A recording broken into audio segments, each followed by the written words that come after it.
Louisiana Beer Reviews presents a special edition Rolling Rock bottled version. Double down!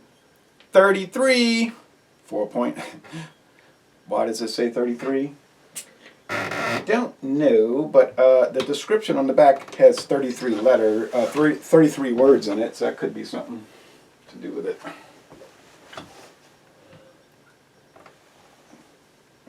On the other hand, they might have made the description equal exactly 33 words for some other reason. 4.4% alcohol. Bought this Winn-Dixie, $9.79. Oh, I'm sorry, $8.79 a 12-pack.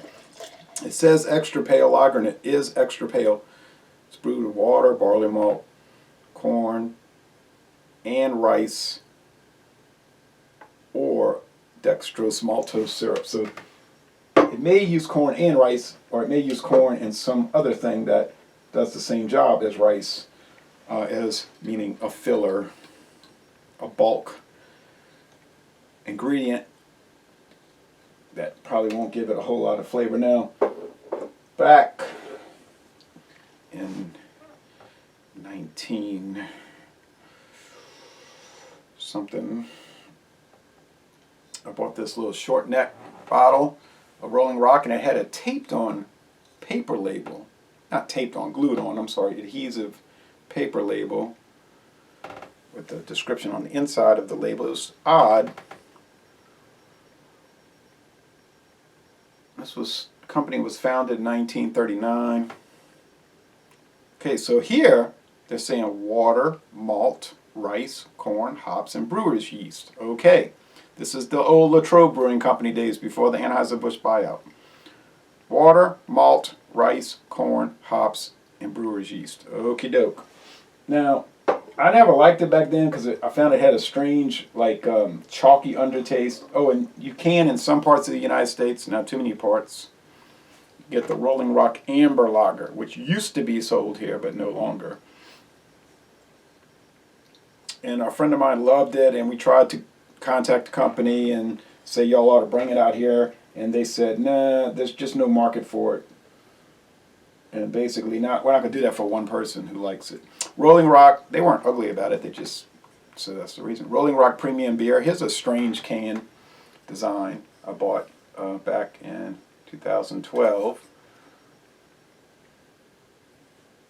It's unusual. I had many cans and bottles of this stuff, and they're all slightly different from each other.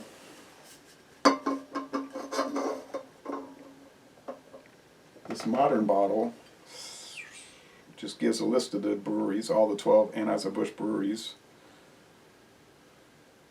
It just gives you the tap into your beer website. It says 4.4% now, and they've, like I said, changed the bottles now. Not much head of foam. It is pale, golden, very pale,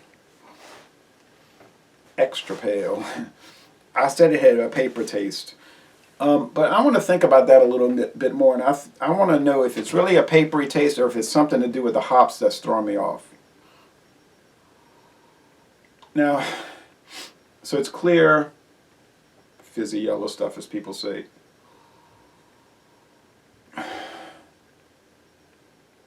So, like, we're talking about $4.40 a six-pack per what I paid earlier this week. A little bit of musty grains, but it's very faint, and some clean water. Okay, that's all I'm getting. And where's this bottle coming from? Houston, maybe? VN.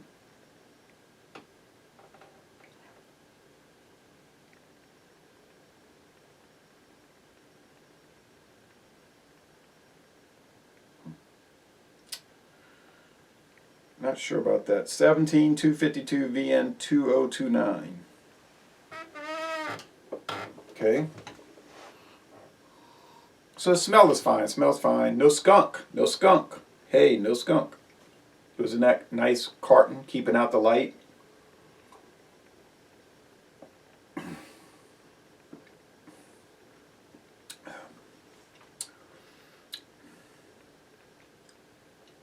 You see, after the 2006 buyout, I never got any more chalky undertaste ever again.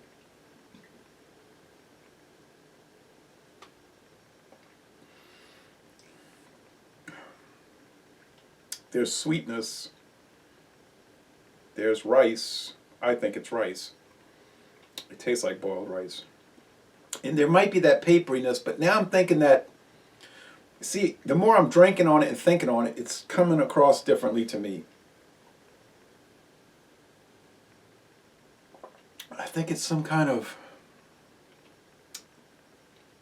hops they're using, noble hops. I think they must be using some Bavarian hops, like Tettnanger,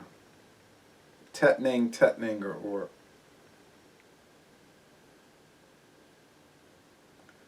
something. It's kind of grassy. I don't know. I think the paper thing that I was talking about was incorrect. And I'm going to say, yeah, it was me, not the beer, because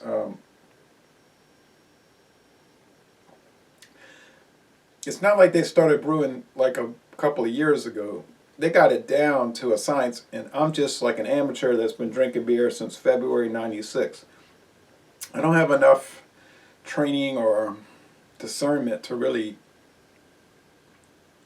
say too much without being willing to backtrack on it. And I'm getting some sourdough biscuit also.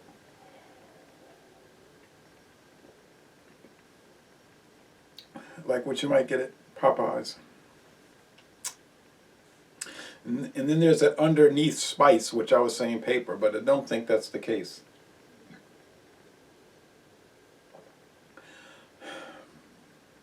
I'm glad I bought the 12-pack because it's a lot more interesting than I was first saying. I just sort of blew it off and wrote it off, and with the canned version I disparaged it.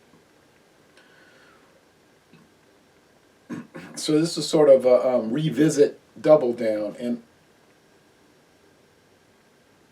I would buy it again, and I've got many bottles left, and I would be willing to think on it more. I don't think, however, that I would put it into taste challenges because it wouldn't be much of a challenge. There's too much of a distinct flavor with this beer. It's unique, and I would be able to, within 10 to 15 seconds, tell you which was which, and I don't think I would get it wrong. Now, it may not be better than others, but it's different than others.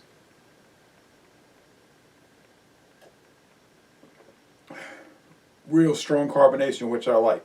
Prickly carbonation.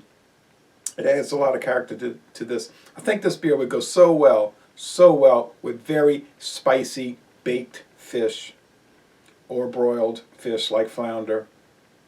Fried oysters, perhaps. I would prefer maybe broiled oysters, yes, or grilled. And I think fried shrimp. I think this would go well with a hamburger and french fries with a lot of onions.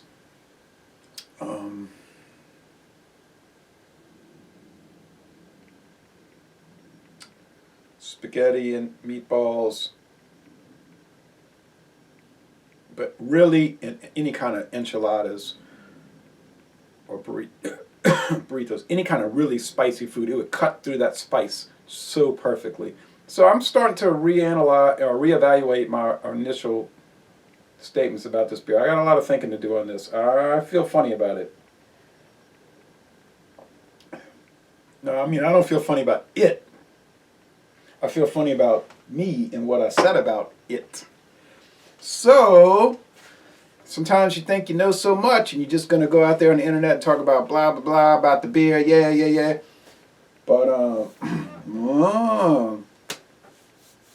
now you might be saying, I guess you're going to reevaluate Earthquake, huh? Earthquake 10%? I would do it. And I'm pretty sure my evaluation would not change because that is true garbage. And this is from a company that actually makes like quality products. But anyway, I mean, I would do it. All right, so thanks for watching this double down for a beer that's been around since 1939 through various little configurations. It has been altered over the years, but does sell pretty well. It's got its little following. And, okay, so I stand corrected, I guess. So, hey, that's the way it goes when you drink on it and you think on it. Thanks for watching this video production. Y'all come on down to Southeastern Louisiana.